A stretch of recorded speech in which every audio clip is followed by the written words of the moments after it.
Hi, everyone. Super excited to be here today. I'm Drake Evans. I'm the CTO and co-founder of Agora. We're the issuer of the AUSD stablecoin. And I want to talk a little bit about the next generation of stablecoins, what we call stablecoin 3.0. Agora is building the money, stablecoins, and the infrastructure to power the digital finance revolution. Blockchain-based finance has the opportunity to transform global financial infrastructure. The transition to blockchain-based finance will, over the next 10 to 15 years, dwarf the cloud software economy. Stablecoins enable greater access to financial products and wealth creation for the people across the globe, both people who are served well by the traditional system and people who are not. We're building the money network because we want to be the infrastructure that powers this global revolution and the applications that we'll see built over the coming years.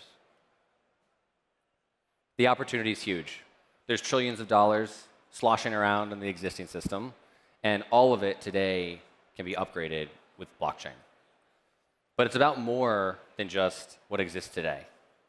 The bigger and more exciting opportunity is the fact that stablecoins and blockchain-based finance can give to the over 1 billion people across the globe who are currently unbanked and underserved by the existing system, either because of government or they're just not deemed valuable enough.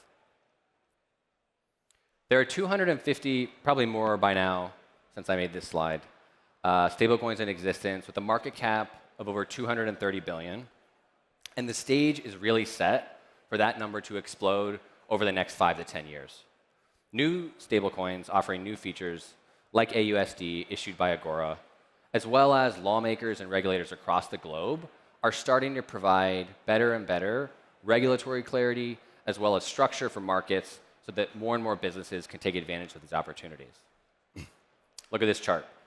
Up and to the right. We're crypto people. We love this, right? So what's the catch? Well, I think the big problem today is that arguably stablecoin UX still kind of sucks. There's actually quite a bit of friction that's still there, and we have a long way to go. I'm sure you've explained to a new person about crypto, and you get the inevitable questions like, what happens when I lose my password? What if I pass away suddenly? How do I recover my account? Or the classic, OK, what if I get scammed? Who do I call? How do I get a refund? Right? These, what we typically talk about as features, instant settlement, self-custody, provide real roadblocks to consumer adoption. Luckily, a number of projects, many of them here today, are working hard to solve this UX for consumers. Instant settlement, self-custody, not such a big problem for large institutions. These are things which you can solve with essentially throwing a bunch of humans at the problem and institutional scale. But there's one problem you can't solve, and that's privacy. And imagine telling a big institution enterprise that their corporate treasury, all their assets are visible in real time to anyone with an internet connection.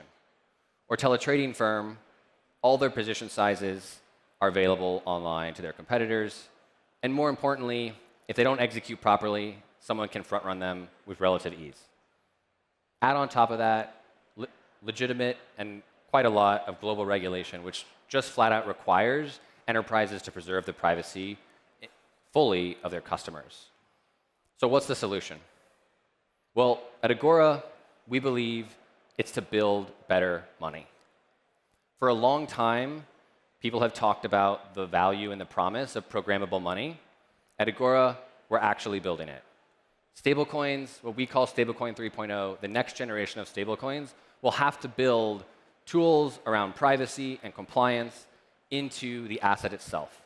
Not as an add-on, not as a separate protocol, directly into the money itself. Let's bring programmable money to the world. And that's what I want to talk about today, confidential transfers. Today, confidential transfers are live on Solana blockchain, and they provide the best of both worlds. They're privacy preserving while also providing full auditability and forensic tracing. There's a number of applications today which can benefit from this technology. I think the biggest, the one we've all heard about, and arguably the one that stablecoins are having quite a bit of adoption already, is cross-border payments. It's a huge market. it's going to be over 50 trillion in just a few short years. We can accelerate that adoption with the use of confidential transfers. The one I'm the most excited about, because we've been talking about it for years, is enterprise payments. We can finally deliver on the promise we've been making to people for many years, which is disintermediation, faster settlement times, and cheaper fees. I'll come back to private DeFi in a minute, because I want to talk a little bit more about the key features of confidential transfers. So first and foremost, what's the TLDR? There's a few things that are hidden. There are a few things that are public. So what's hidden? Your balances, confidential balances, they're encrypted, and your transfer amounts. What remains visible? The sender, the recipient, and the date of the transaction. All of these items are visible and able to be decrypted by the issuer. This is the same trust model we're all familiar with when you swipe your Visa card or you use your bank. Your bank can see where you sent the money, but nobody else can. What's the technology that powers this? There's three fundamental pieces. The first is homomorphic encryption. This allows for the encryption of transfer amounts and balances while still remaining verifiable. There's range proofs. This allows us to ensure that nobody mints tokens out of thin air and nobody sends tokens that they don't actually own. And the third piece is zero-knowledge proofs, which we've all heard about before. But this allows validator set to verify transactions without a loss of speed or high levels of execution cost overhead. You can still move money at the speed of Solana. What does a typical user experience feel like? It's actually really simple. Step one, I have some tokens. I convert them to a confidential balance. We call this a deposit. And this all happens within the token itself. Once I have a confidential balance, I simply send them in the same way I would to every other with a public transfer. Once the recipient has them, I'm done. And the recipient has two choices. They can keep those tokens confidential, send them, use them in payments or any other applications, or they can withdraw them to their public balance and use them across all of the applications that we know and love today. Let's talk about the integration reality.